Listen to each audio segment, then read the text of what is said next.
second book I'm going to review for you today is The Time Traveler's Wife by Audrey Niffenegger.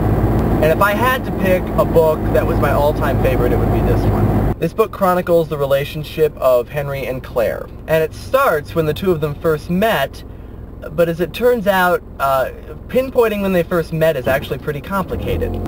When Henry first met Claire, he was 28 and she was 20. When Claire first met Henry, she was 6 and he was 31. Confused yet? Henry has a genetic disorder, and this disorder causes Henry to randomly jump through time. So one minute he'll be sitting in his living room in the year 1998, and then the next minute he'll be in Claire's backyard in the year 1969. Anyone who reads a lot of stories or watches a lot of stories that involve time travel knows that the rules of time travel generally fall into two major categories. First, there's the rule that says that time is unchangeable, that there's nothing you can do to change the past. Even if you go back, events will somehow work their way back up to the present. This is the sort of rule that Harry Potter and the Prisoner of Azkaban follows. And the other rule of time travel is that the past is changeable, that you can go back and completely change the course of history. That's where the butterfly effect comes in. You go back in time and you step on a butterfly and suddenly everything has changed. A lot of time travel stories follow this rule. The Back to the Future trilogy follows this rule.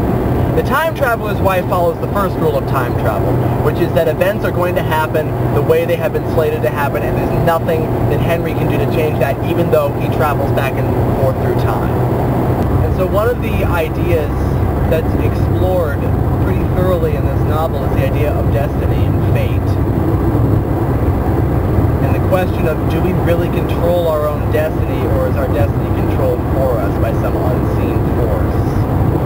This is essentially a romance novel.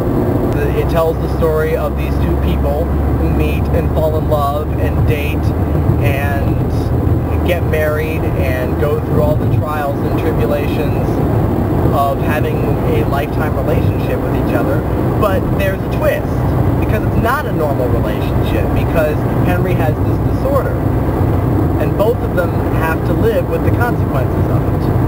And this once again gets into the reason why I like fantasy novels, which I explained when I reviewed The Magician. And this is basically science fiction, but it's the same sort of thing.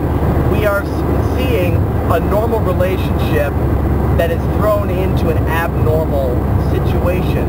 And we are seeing how these people who are really just like you and me, who are perfectly normal and intimate portraits of characters, we see how they respond to this totally impossible situation and try to make it work with their relationship. Briefly before I sign off, I think I am going to use my Wednesday drives to talk about current events. My Wednesday drive this week is going to be a bit longer than usual because I'm heading back into Worcester, but I'm sure that I will be able to find something among the things that are happening right now to discuss with you. So until then, happy driving.